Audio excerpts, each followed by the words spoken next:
This is Germ Warfare, the battle of ideas.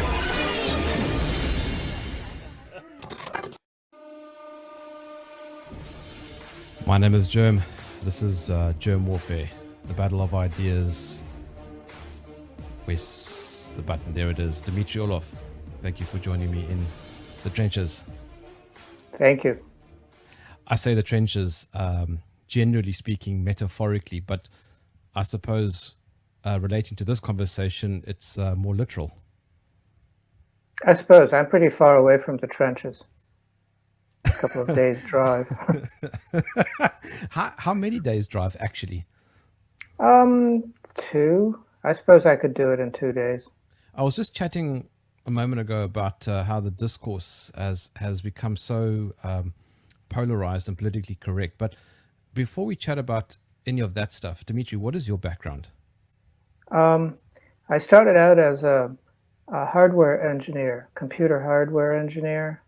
Then I went on to do a lot of design of electronics for high energy physics experiments. And then when that ran its course, I went to grad school for linguistics, ran a translation agency for a while. And then the internet thing erupted. This was, 90s. And I went into that, worked on e-commerce, worked on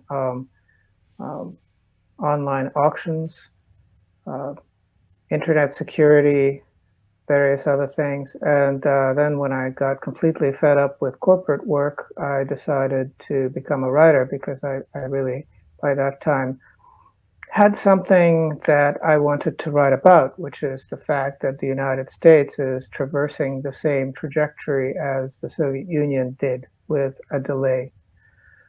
And the idea seemed rather outlandish at the time. I was something of a comedy act. And I must say that now, 15 years later, I'm no longer a comedy act. What are you now? Are you I'm a tragedy act. For all the wrong reasons or for all the right reasons? I have no idea, but basically everything I predicted is pretty much, materializing. I don't know whether to be happy about it or not. I suppose I should be somewhat happy about it. I'm particularly happy that I got out of the United States on time. Yeah, what do you mean by on time? It's going to be a very harsh place. It's going to lose a lot of its population. It's going to be just really, really nasty, and very few people will willingly go there. Why? Because the United States made all of the wrong decisions along the way. It could have had a soft landing like the Soviet Union did, but it looks like now it's going to have a hard landing. It pretended to be in charge of the entire world a little too long, and now the entire world is more or less laughing at it. And this is not so apparent in the English-speaking world or in the European Union, because they're basically, American puppets there. But the rest of the world looks at the United States and thinks, how more incompetent can a country become? How more deluded can its leaders become? How more of a joke can it, or a sad joke can it make itself? It's really a sad situation. I can give you very specific examples of why it's a sad situation, but in general, the downward trajectory is undeniable. When did all this start? When did this collapse start? Oh, it started a long time ago. Basically, the Soviet collapse gave the U.S. a new lease on life. It gave it an extra 30 years.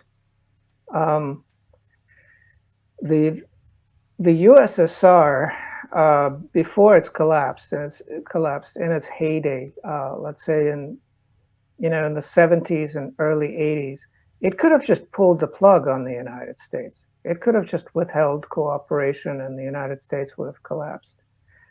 But the Soviet leadership at the time thought that it couldn't really manage the entire planet on its own, and that dividing the planet into two halves, one managed by the USSR and the other managed by the USA, was an equitable arrangement. Well, what they didn't realize was that the US wanted the whole thing for itself and managed to get it. And that delayed the American collapse by 3 decades. The action in the Ukraine went as follows. The Ukrainian army was massed on the borders of the de facto independent region in the east, ready to attack. Also, it turned out that the Ukrainian government wanted to create some dirty nukes out of nuclear waste that it had from its various nuclear reactors and load them into Soviet-era ballistic missiles and lob them in the direction of Russia, basically salting the earth with high-level radioactive waste, just because it wanted to, or at least it wanted to threaten to do that. And that would violate the Nuclear Non-Proliferation Treaty and various other treaties. But when the Ukrainian president voiced that idea at the Munich Security Conference, the various luminaries from the European Union, they weren't really upset about it, which seemed like a really strange thing, but in fact, true. And then the other thing that occurred that wasn't really voiced at the time, but is now pretty much public information, is that there were bioweapons laboratories on Ukrainian soil close to the Russian border that were developing pathogens that were designed to target the population of the Ukraine and Russia. They're ethnically identical, genetically they're identical, but it was basically targeting Eastern Slavic population and was designed to be dispersed by migratory birds. So that information is now in the public domain and basically comprises a large collection of criminal acts. So all of those things, the fact that the Ukrainian military was about to engage in wholesale slaughter of civilian population, the fact that they were threatening nuclear destruction, and the fact that there were bioweapons being developed, meant that Russian leadership would be basically traitors if they didn't strike back and neutralize the threat. So now what they're doing is they're doing two things. One is they're neutralizing the Ukraine militarily. They're making sure that the Ukraine does not even have a military. And second is that there are these, there's this cult that the Americans cultivated on the territory of Ukraine. It's a neo-Nazi cult based on the history of Nazi collaborators of World War II. There were some people in the Ukraine during World War II that basically worked with Hitler and killed a lot of Poles and Jews, basically genocidal maniacs. Well, the Americans coddled, and the Canadians coddled these people, re-injected them back into the Ukraine, gave them all kinds of money, and propped them up and helped them become the dominant political force in the country. These people are basically a cult. They're a death cult. They're into human sacrifice. They don't leave their wounded behind. They shoot them in the head. They have been attacking maternity wards and hospitals full of patients. That was the thing that they did today. They also shot some missiles into a populous part of the city after doing some kind of a fake news thing over the internet, trying to get people to gather there so that they could kill more people at once. And they were using ballistic missiles that they happened to have loaded with cluster munitions, which are, using cluster munitions is an automatic war crime. So these people have to be killed. And it's a kind of a difficult process, but it's similar to what Russia and Russia's allies did in Syria about the Islamic Caliphate or ISIS, whatever you want to call it. That was also a U.S. Pentagon State Department cultivated death cult. They're dead now. So that is going on. A lot of these people are going to be put on trial and shot. And a lot of them will end their lives right on the battlefield because there's nothing for them to look forward to except, of course, death. Why are they called neo-Nazi? Is there a difference? Because they're not the original German Nazis. They're sort of a knockoff. They're new in that sense. But they're basically, they're Nazis. They have their favorite slogan is Ukraine above all, very much like Deutschland über alles. They get serious hard-ons when they see swastikas and other, Nazi swag. They love Nazi swag. They love the extended arm Hitler salute, which actually was invented by Americans. It was called the Bellamy salute before that. Little American school children would use it when pledging allegiance to the flag of the United States, but then Hitler ruined it. So now they have to put their hand on their chest when they recite the Pledge of Allegiance instead of doing this. Okay, so Nazis are Nazis. It's the duck test. If it looks like a duck, it walks like a duck, and it quacks like a duck, it's a Nazi duck. But what is meant by that? Because Nazis were anti-Semitic, but Zelensky's Jewish. Zelensky started out as a Russian comedian, a comic. His native language is Russian. The fact that he's ethnically somewhat Jewish is irrelevant.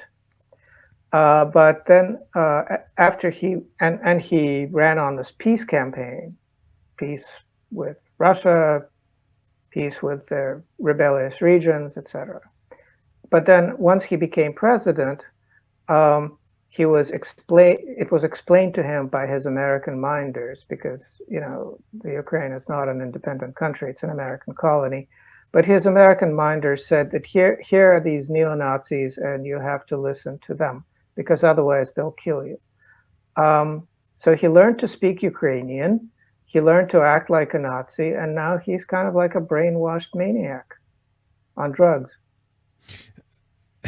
He's no longer funny. That's a telltale sign. He is no longer funny at all. Well, he's the tragedy that we were referring to at the beginning. I suppose, yeah. A couple of objectives. One of them was to demilitarize Ukraine, and the other was to denazify. Would you mind explaining what exactly does denazify mean? Kill all the Nazis. Quite literally. Dead, as in no longer moving. Do they genuinely pose a threat to Russia, or are they? Yes. Are they not just a fringe group? They're a huge fringe group, gigantic, given lavish support by the Pentagon, stuffed with weapons and special training, organized into groups trained to cause maximum mayhem and bloodshed.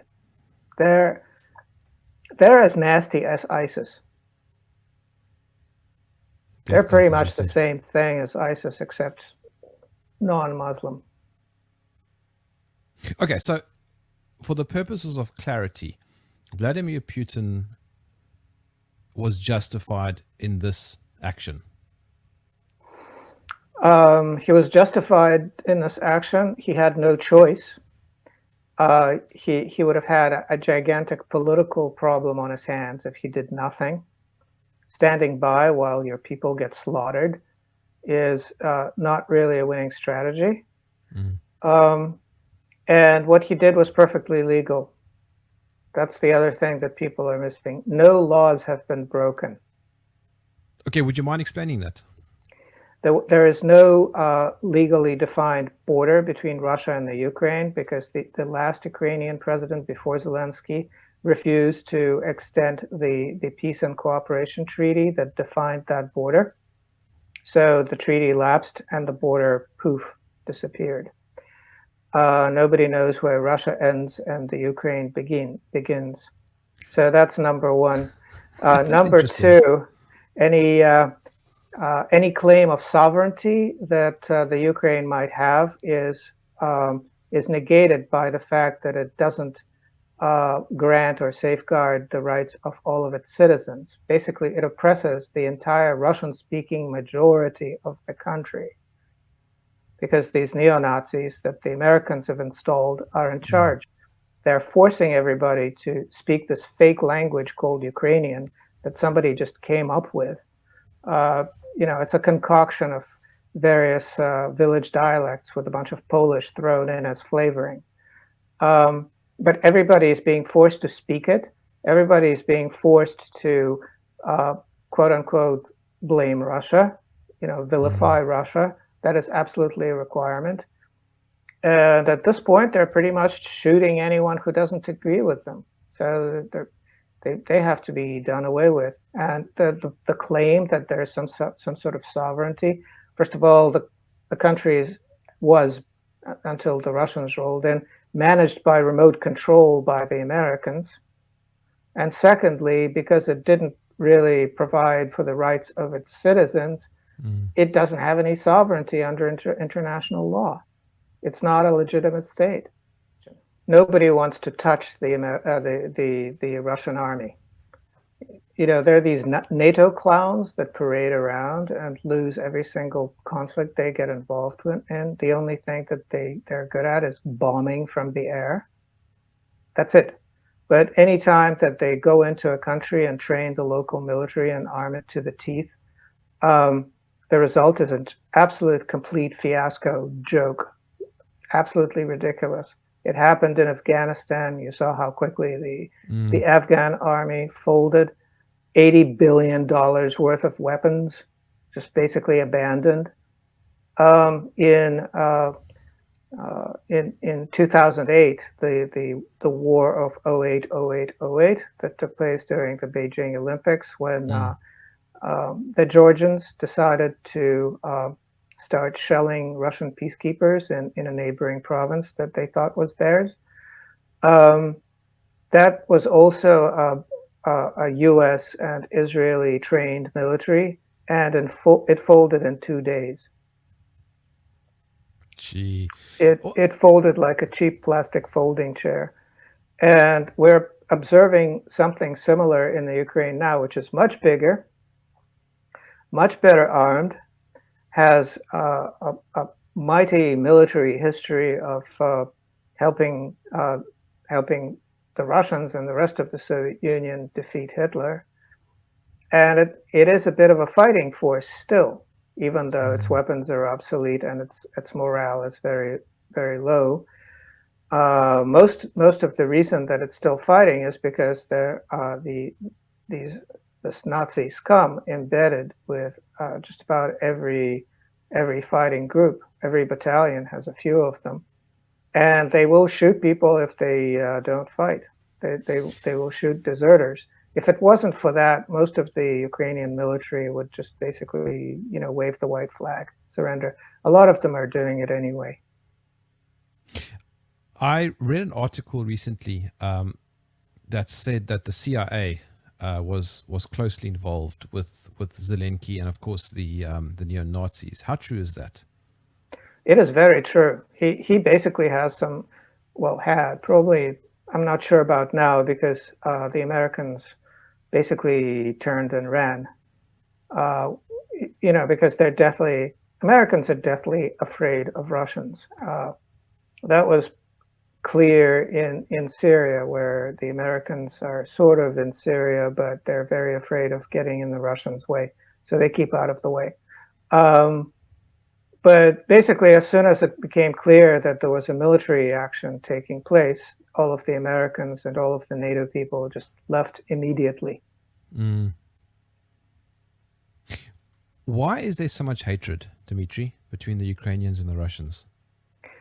There isn't any hatred. If you look at these tank battalions rolling into or through, as a matter of fact, they don't stop. Ukrainian towns, most people are perfectly happy about being liberated from the Nazis. It's the same people, it's not like there isn't really a crisp dividing line. Well, maybe in Western Ukraine there is, but in most of the rest of it, it's all the same people. They've been together for 1,000 years. They speak the same language. The hatred is, to the extent that it exists, it's the result of brainwashing, because the propaganda was absolutely relentless. Why is Russia such a threat to the West? Because that is the crumbling edge of the American empire. Because Russia is that immovable object that the West cannot do anything about. And it's absolutely abjectly dependent dependent on Russia for keeping the lights on, keeping cars on the road, staying warm during the winter, because Russia is the treasure trove, the world's treasure trove of all kinds of energy and mineral resources. No microchip can be made without some components from Russia.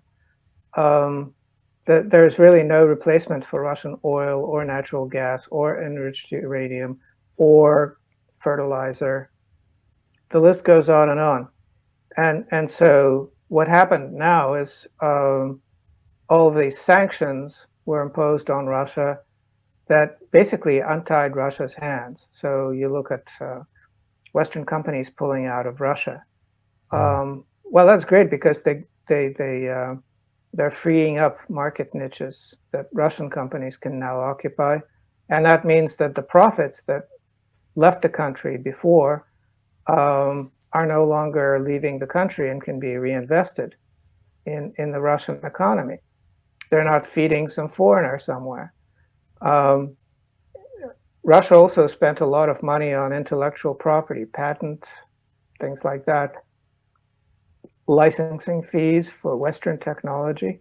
These companies pulled out, and immediately the Russian government passed legislation basically saying that, well, if you don't provide it, then it's free. So Microsoft pulled out, which means nobody in Russia is going to pay for Microsoft software anymore. They're just going to copy it, crack it, install it wherever they want, and never pay a license fee again. Microsoft isn't really welcome to come back in, because who wants to pay them? So Microsoft loses. Yeah, and car companies that assemble cars in Russia, well, those assembly plants are going to be nationalized, and Russia is going to continue building those cars. And whereas previously auto parts had to be imported, because that is a major source of revenue for foreign auto companies, the Russian companies can now 3D print those parts, and never mind that they're the lenses have a designer copyright on them. Forget that. Does this also inadvertently create an interesting trading dynamic and a geopolitical dynamic with countries that are not Western? Yes. Well, basically, everybody looks at that and says, Russia can do that. Could we have some sanctions, please? What do we have to do? Do we have to fly to Washington and punch Biden in the mouth? Could we get sanctions that way? So that's going on. But then the other thing is, Russia has stopped export of chemical fertilizer, but it'll probably provide it to its friends as a barter. So some country will sell it bananas, and in exchange it'll get some chemical fertilizer, that sort of thing. Who are the friends? There's a long list of them. If you look at the map, you basically you take out the EU and you take out Japan. Now, maybe not entirely. The Japanese are vacillating. You maybe take out South Korea, although South Koreans are also vacillating, and you take out the entire English-speaking world, and except for maybe countries like Barbados or something like that. Um, and then the rest of the world is basically on Russia's side. All of Africa, most of Asia, most of the Middle East, huge countries like China and India. Pakistan is a Russian ally. The list Iran. goes on and on. Iran. So there's no shortage of friends. And the thing is that, Americans never really abide by the deals they make. They always look for a way to weasel their way out of them. Whereas the Russians are known for being people of their word. When a Russian makes a promise, it doesn't even have to be a signed document. It can be a verbal agreement, but the Russians will be damned to go against their word. So they're easy to deal with, and everybody trusts them. Does a collective like BRICS become more important now? I mean, South Africa, for example, is a member of that. BRICS served its function for a while. It was useful, and then some parts of it congealed into other organizations, and then other countries wanted to associate with BRICS. South Africa and Brazil are sort of on the outskirts of BRICS, the way I see it. They're part of it, but there isn't that much going on. They're really it's not really gelling. But Russia and China and India are very much a Eurasian core. They're interlinking. They're going to formulate a new strategy for a commodity-based currency that will supplant the euro and the dollar. They have trading relationships that make Western sanctions an absolutely useless tool that accomplishes nothing.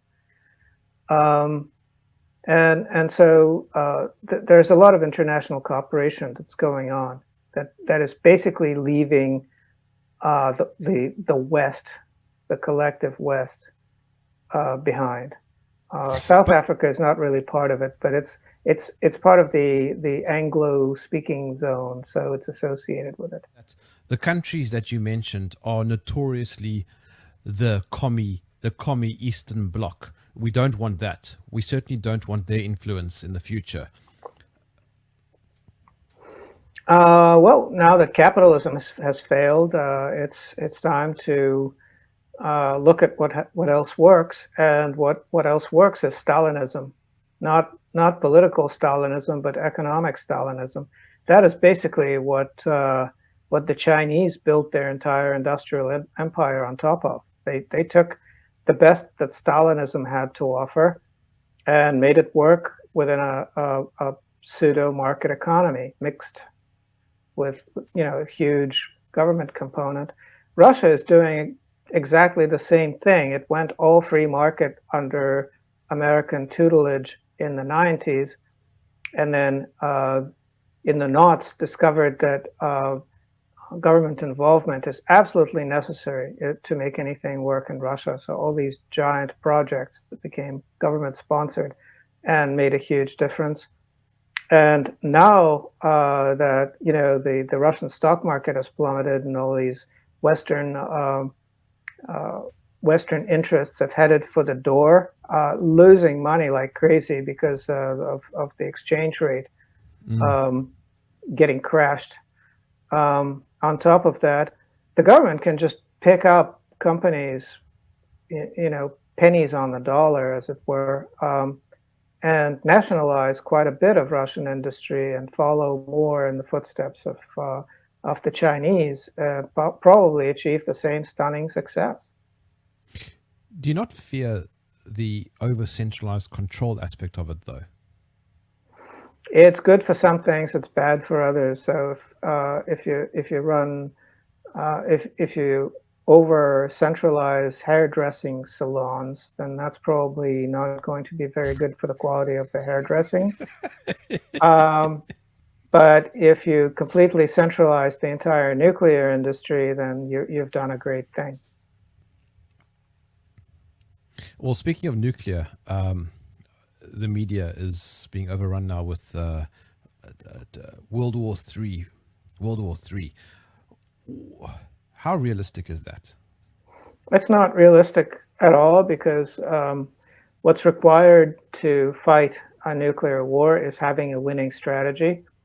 Americans, for the longest time, tried to develop a strategy of a preemptive first strike, meaning they would demolish Russia so completely that they would get nothing in return.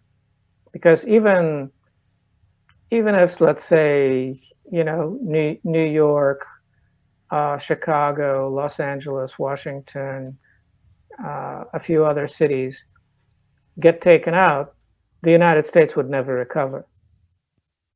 And that's just like 3 rockets somehow getting through. But they never achieved it because they never developed a nuclear umbrella, an anti-missile defense that was capable enough. And now Russians have developed hypersonic weapons that cannot be shot down at all by anything. So the US would be defenseless against them. And so the US is not going to attack Russia. And the Russians have absolutely no reason to attack anyone with nuclear weapons because they can get everything they want peacefully, relatively peacefully. Is NATO / US wanting to dethrone Putin essentially? Of course they do. That there's it reminds me of an old children's joke.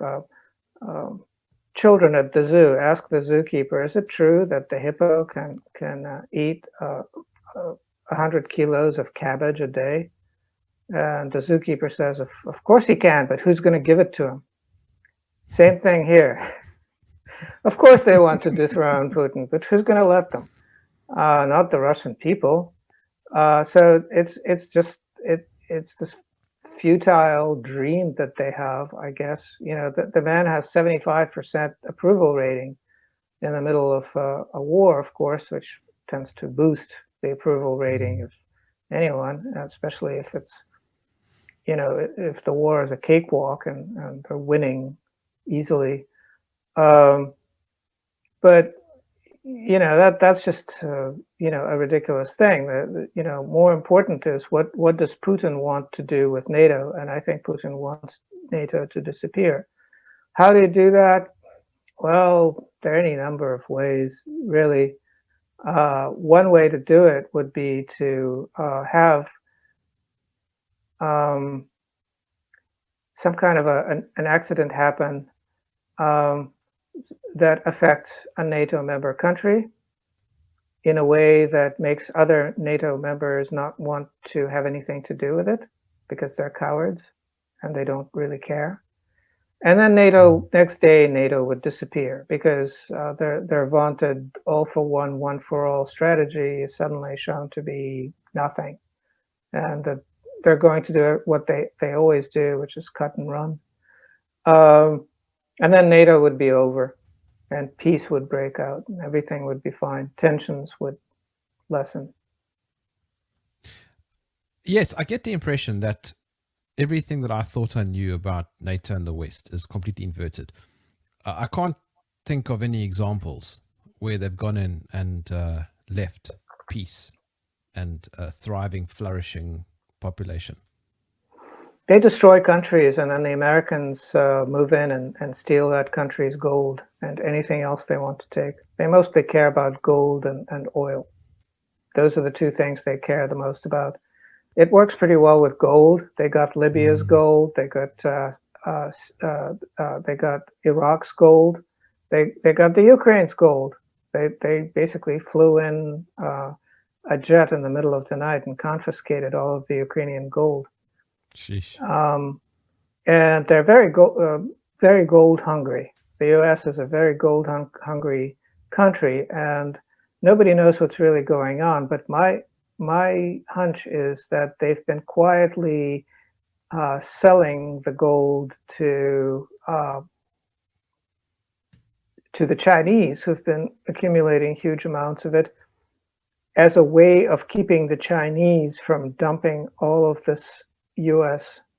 Treasury debt on the market, which the Chinese will eventually do anyway.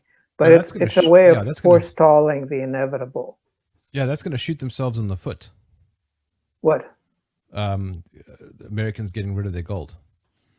Oh yeah, but they have no choice, because if they lose the ability to just print dollars into existence and then spend them on things they absolutely need, they won't get the things they absolutely need. So a very specific example that's going on right now is the U.S. Biden has banned the import of Russian oil, Russian heavy oil. It used to get that heavy oil from Venezuela, but it had a bit of a misunderstanding there involving this idiot called Juan Guaido, if you remember, who was supposed to be the president apparent of Venezuela, but now he's just some guy in a one-bedroom apartment somewhere. So they sent a mission to Venezuela to try to get their oil. Venezuelan real president Maduro just sent them packing. But what they need that heavy oil for is to be able to make kerosene, jet fuel, and diesel, without which the United States as a country cannot operate at all. People would starve without that fuel. All of the oil that the U.S. produces, it produces a stunning amount of oil, but it's all light oil. It's okay for making gasoline, but it's no use for making diesel. So ships, planes, trucks don't run on gasoline. And now they're in a situation where they don't know where their diesel is going to come from. They don't know where to get that heavy oil because everybody pretty much just told them to. There's an interesting irony here because the sanctions that America are placing onto Russia are backfiring. Yeah, I mean it's basically okay. No more cottage cheese for you, and cornflakes, yes, but no sugar frosting. It's really ridiculous. How reliant? Yeah, sorry. How reliant then? I'm sorry. I'm trying to figure out this what's the word I'm looking for? Interdependence relationship. Russia doesn't need the West, but the West needs Russia. Is that right? That is right. There are very few things that are critical that are imports from the West. Pharmaceuticals. So the Russians are making strides in that direction. Certain machine tools. But the way the entire global industry works is there's normally one source for one specific machine in order to make a very complicated process work. So embargoing that means you deprive yourself as opposed to whoever you're embargoing. So to give you a specific, what would be a good example? There's this undercladding that is used for all microprocessors that comes from China. This crystal that the Russians make. So if the Russians embargo that, no more microchips anywhere in the world. And there are numerous examples like that. There's a Dutch photolithography company that makes all of the photolithography equipment for all microchips everywhere. So you can use sanctions to basically destroy your own economy as well as everyone else's, but there's no way to use sanctions to just specifically destroy the Russian economy. That just doesn't work. So is Joe Biden playing a very bad game of 4D chess? Joe Biden does nothing except read from a teleprompter and try to remember as hard as he can what it is he's supposed to say without pooping his pants. Yeah, he's a sad guy, but the people behind him, Mm. it's sort of like having a bunch of English majors try to run a nuclear power station. That's that's my metaphor for it. They don't know Mm. what they're doing. They have no idea. What is the sentiment like on the ground, brass tacks? The men are all just very patriotic and love this war, and the women are all kind of in a tizzy and very nervous because where are they going to get their French brassieres and And their Netflix. lipstick and their Netflix and various other bits that are very important to them? Where are they going to spend the summer vacation? That sort of thing. That's important to them. But the men are all just kind of, okay, well, big challenge, big opportunity, and lots to do. I mean, what do you see in the media there? What is reported there?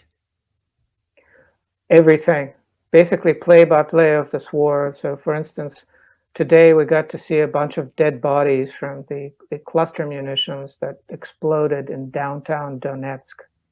Corpses all over the place. And that's funny because I think you saw my conversation with Russell Bentley 2 weeks ago, who's in Donetsk fighting. Yes.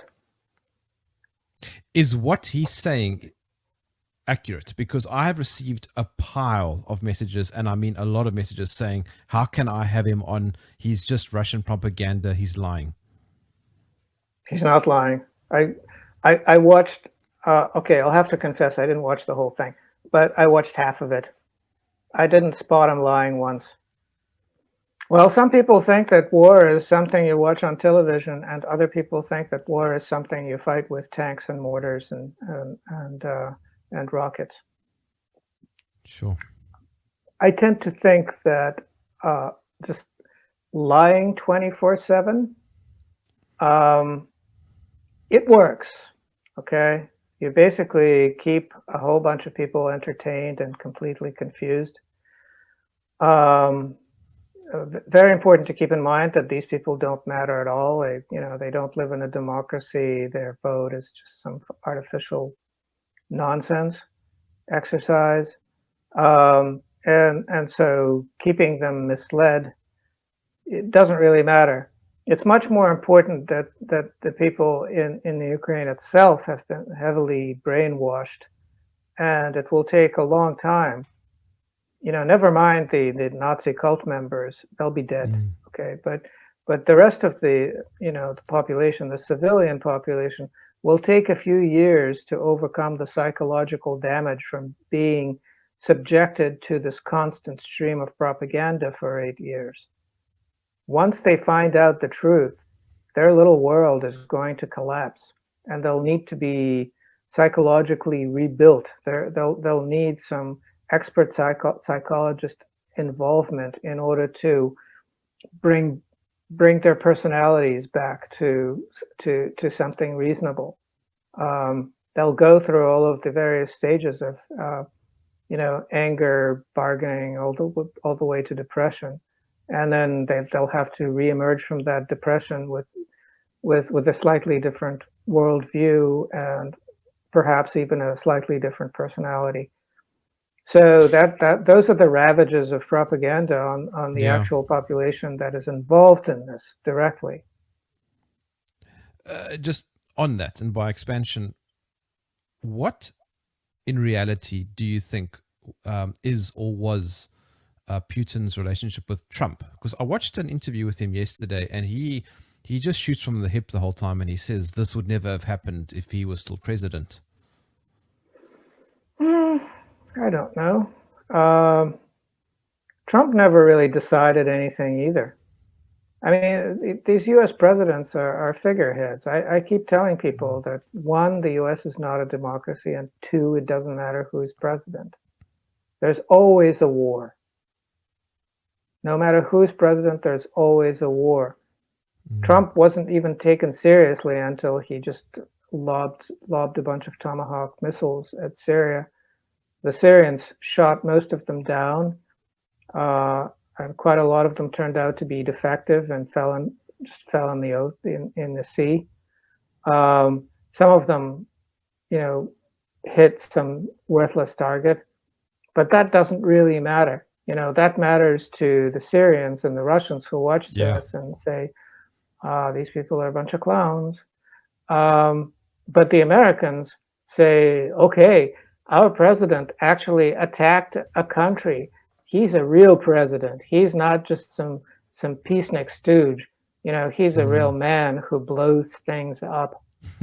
and and that is essential. That is what it means to act presidential in the United States. And of course, it didn't help save his presidency because of various other factors. But you know, every U.S. president has to do that. It's not clear whether Biden has the latitude to do that anymore, because the whole structure is becoming kind of unstuck and out of control and hopeless. Jeanette has a question for you. She wants to know, do you perceive Putin as a dictator? He has a collegial decision-making process. He has he receives input from a large number of people, and he signs documents prepared by others. He doesn't draft documents himself. They tend to be extremely detailed.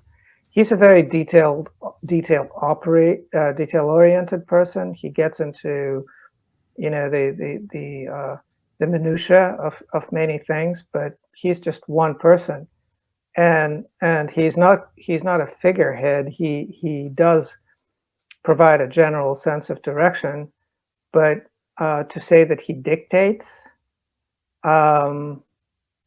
I don't think that would be the case. You know, Russia is a very big and complicated place, and no one person can actually determine that much about it. So he determines the general direction and the timing. He has very good timing. A dictator is a common Western term of abuse. It's, you know, an unflattering appellation, and people don't even know what the word means. It was. Oh yes, that's right. That's what I was saying. Yeah, it was an elected position in the Roman Republic. Basically, in a crisis, you don't really want the Senate to sit there and deliberate forever. You want somebody to make all the critical decisions quickly and efficiently. That is done by electing a dictator who dictates what everyone should do. And then when the crisis is over, you can go back to your basic, lazy, deliberative, democratic process. Now, in the middle of a war, of course, we want everybody to do what the commander-in-chief tells them to do. So the commander-in-chief is, by definition, a dictator. Yeah. So by that standard, Putin is a dictator, and there's nothing wrong with that. Well, my feeling is that in the West, these quote-unquote dictators are actually figureheads that are manipulated by shadowy figures behind them. A lot of what the manipulation that has occurred recently had to do with biomedical companies, big pharma, who basically decided to use this not incredibly lethal virus to steal a whole bunch of money, and so they did. Yeah. And all of these politicians basically went along with that theft because they were harassed and threatened, not because it was their choice. So if that's dictatorship, I not quite. No, that's corruption of power by shadowy corporate interests. But dictator doesn't always mean something negative, surely. Well, no, in the best possible sense, it's the Roman sense. It's the elected leader who leads the nation out of a crisis. Yeah. Something you said in one of your blog posts, which really resonated with me, and it was actually very beautiful as well, is that you said Russia's most powerful weapon is not a nuclear missile or its military, but its values. What do you mean by that? Well, the ability of the Russians to appeal to an innate sense of justice, as opposed to some codex of laws, is very powerful. Because this sense of justice can be different for different groups, different nations, but they all have to make compromises and recognize and understand each other, understand each other's differences. This is very different from the Western sort of top-down imposed system of universal liberal values, which pretty much the entire planet is starting to really hate. And so that makes the entire Russian project incredibly appealing. The other thing is that, all of the West is, in its current state, part of the legacy of Western imperialism.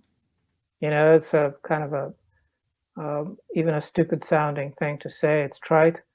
But Western imperialism is basically built on racism. It's the idea of that these European masters will, they have the right to go and rob the entire globe blind because they're superior, and everybody else is by definition inferior, and has to know their place. I think Steven Pinker refers to them as the noble savages. Yes, well, I don't really like Steven Pinker, but yeah, I suppose.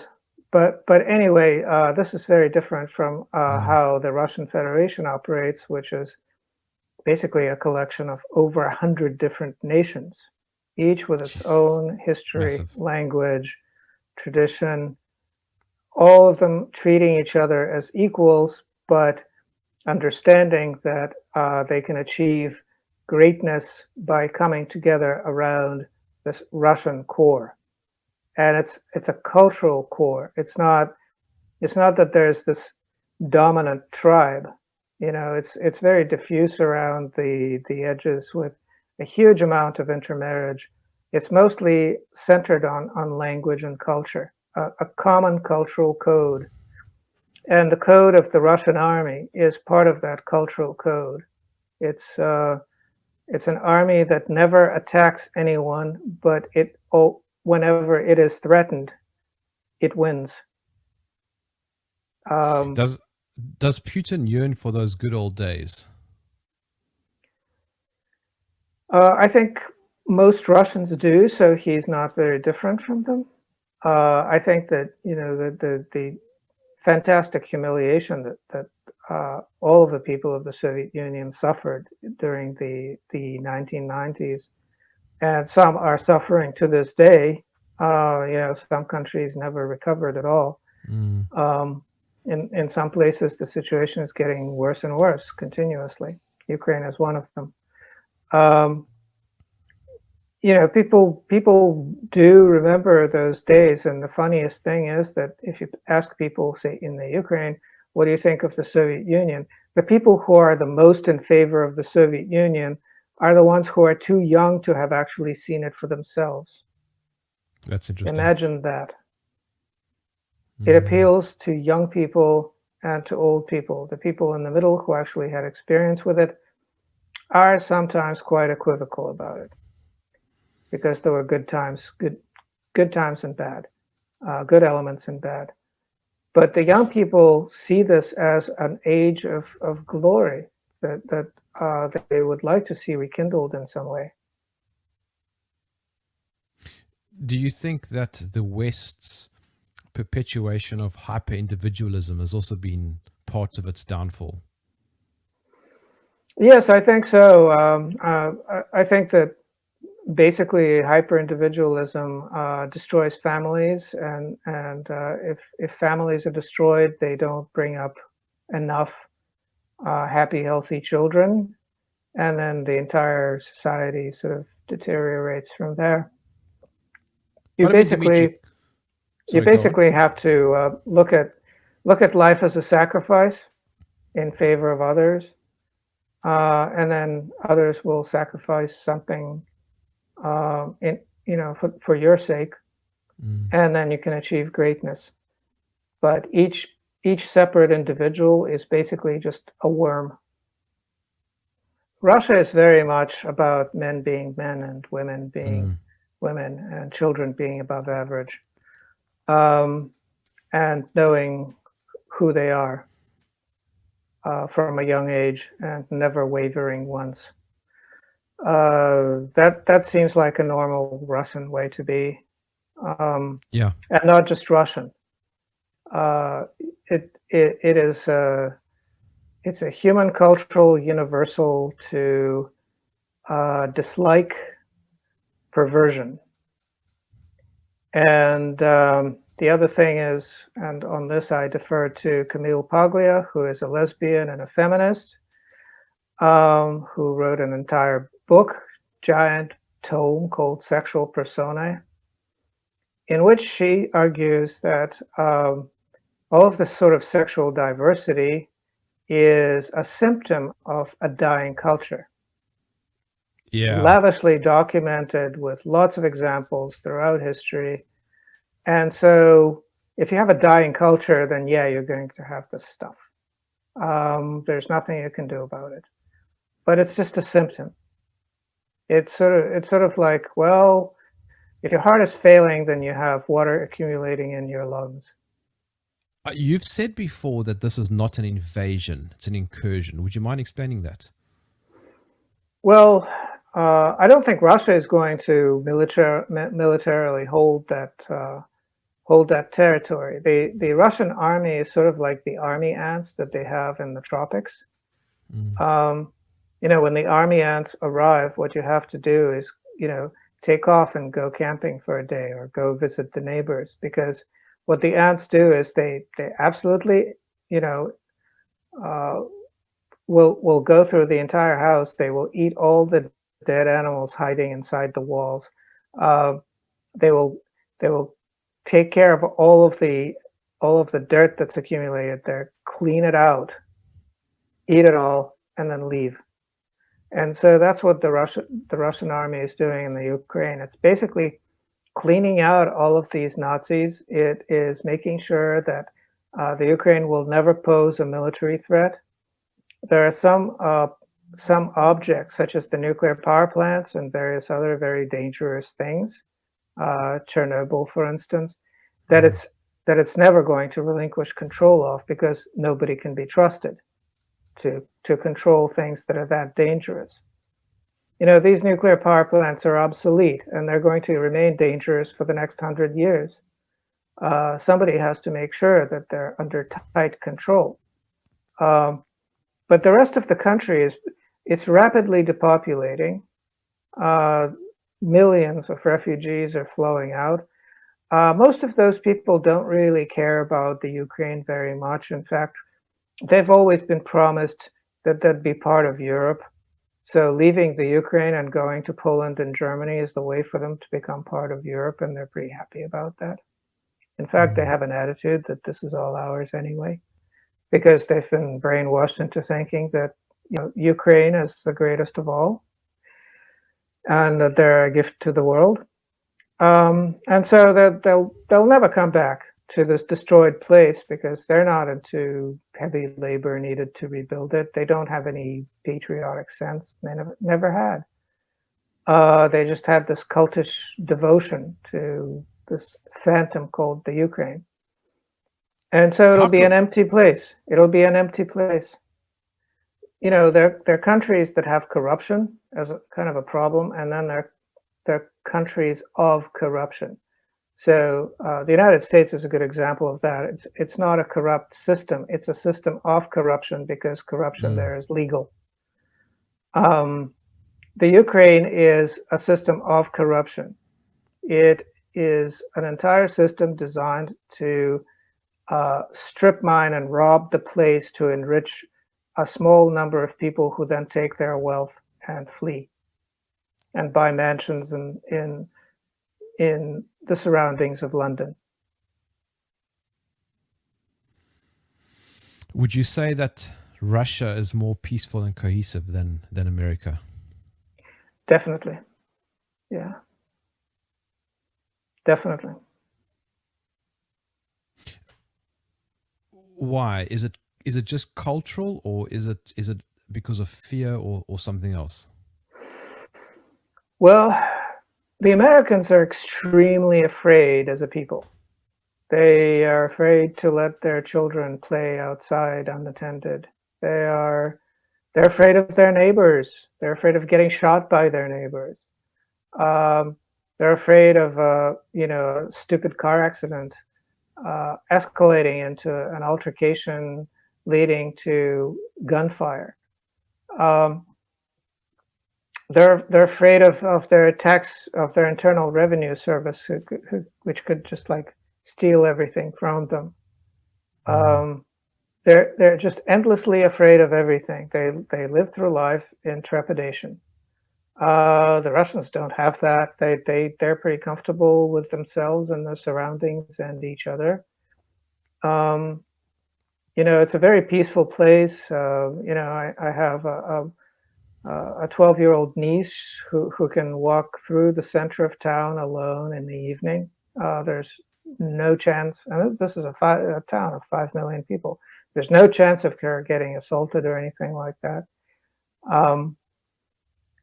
Things like that used to happen, but now everything's under control, and it's all very peaceful and prosperous and happy. The Russian response is not going to be called sanctions, because sanctions are illegal and Russia doesn't do anything illegal. Sanctions have to be imposed by the UN Security Council. What the EU and the US and various other countries are doing right now is blatantly illegal. Russia won't go along with that, but it will take various steps to protect itself. So, for instance, it has already taken the step of temporarily halting fertilizer exports. So expect the people who are not terribly kind to Russia and say bad things about it to go hungry, whereas people who are friendly toward Russia will not go hungry. Russia has already said that it will also limit exports of various other strategic materials if their access to products made with those strategic materials are limited. So, for instance, their access to Boeings and Airbuses is being cut off. Now, this is not a significant thing yet because Russia is building its own aircraft, so it could be actually a good thing. But it could cut off titanium exports, which would kill 2/3 of Airbus and 1/2 of Boeing. There's talk of sanctions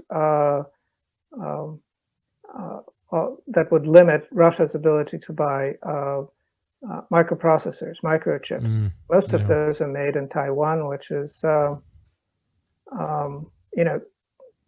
traditionally Chinese territory, no matter what anyone says. I don't think the Taiwanese would really want to upset the Chinese at this point. So I think that will be soft pedaled and nothing will happen. But if that situation escalated, then Russia could limit exports of various materials that are essential for all manufacturing of all semiconductors, and all semiconductor manufacturing would cease. Russia is responsible for a lot of the nuclear fuel that the United States uses to keep the lights on. So they could just basically say, well, we're temporarily halting the export of enriched uranium to the United States. And the result would be absolute mayhem in the energy market in the United States. It would just completely wreck, the electricity market. Because there's no way to keep the lights on without Russian enriched uranium. The French are in the same boat, so the French know that if Russia stopped exporting enriched uranium to them, they're very much screwed. If there were a world war, though, would Russia come out on top? Well, there is already a world war, but it's sort of a lazy world war based on various proxy arrangements and you know, little bits of malfeasance here and there and little terrorist plots. And there was this massive encroachment happening with the Ukraine, NATO weaponizing the Ukraine as a sort of anti-Russia, brainwashing the people there and telling them to go and charge. But that has been very delicately prevented with this ongoing Russian action. And we know what the result is. That mission is very well described, and it's proceeding apace according to plan.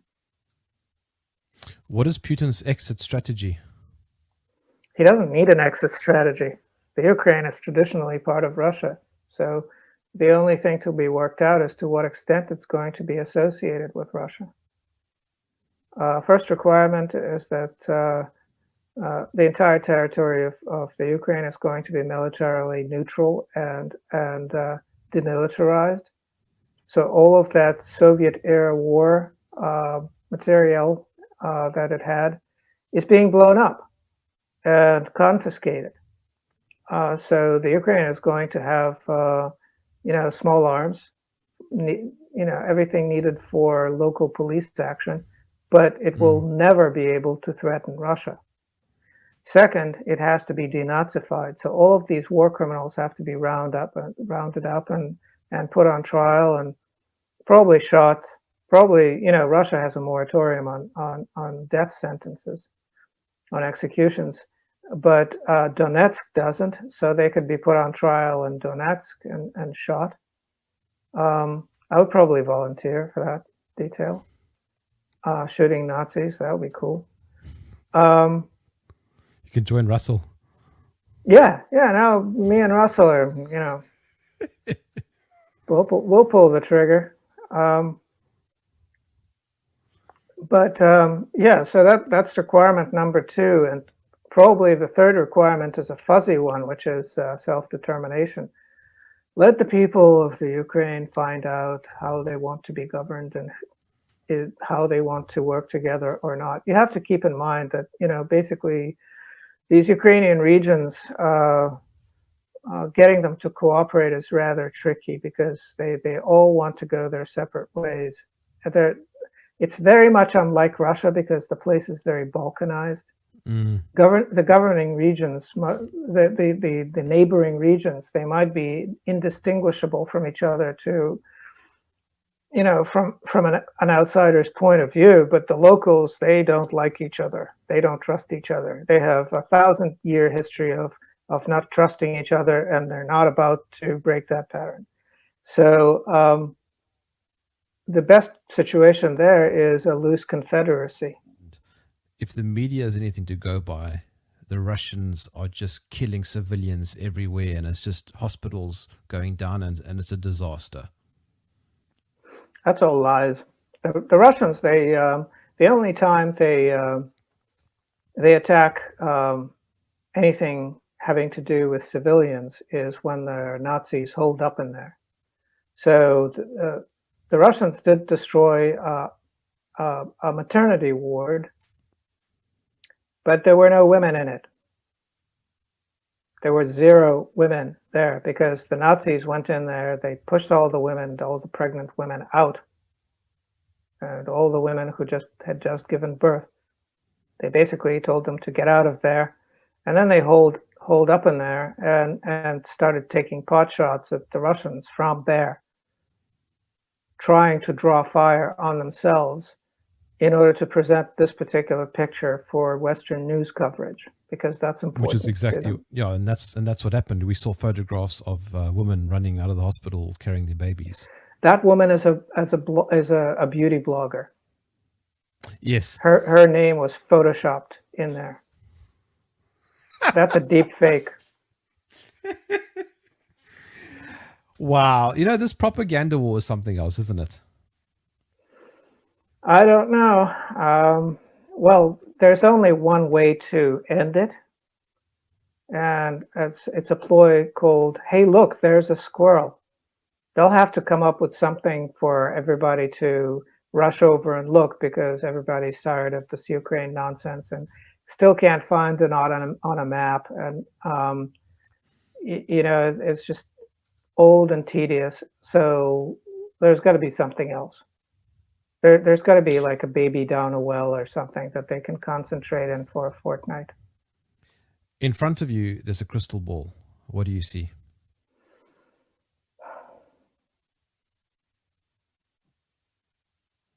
I see a little house, and when you shake the crystal ball, there's a bunch of snow.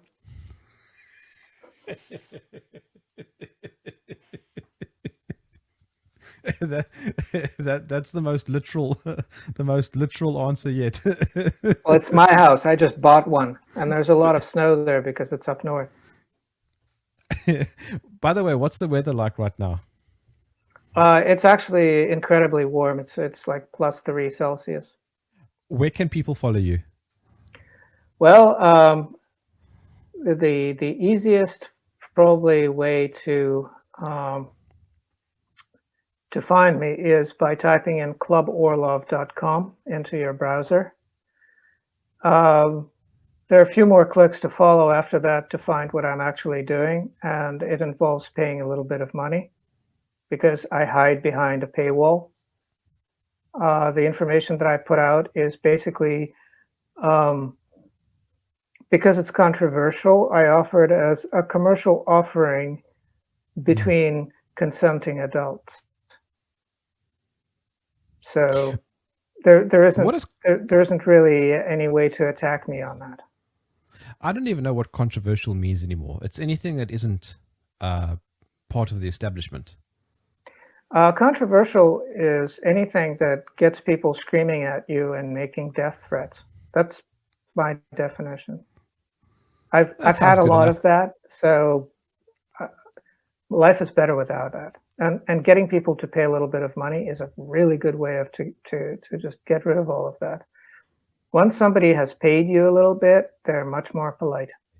Dmitry Orlov, thank you so much for joining me in the trenches. Thank you very much.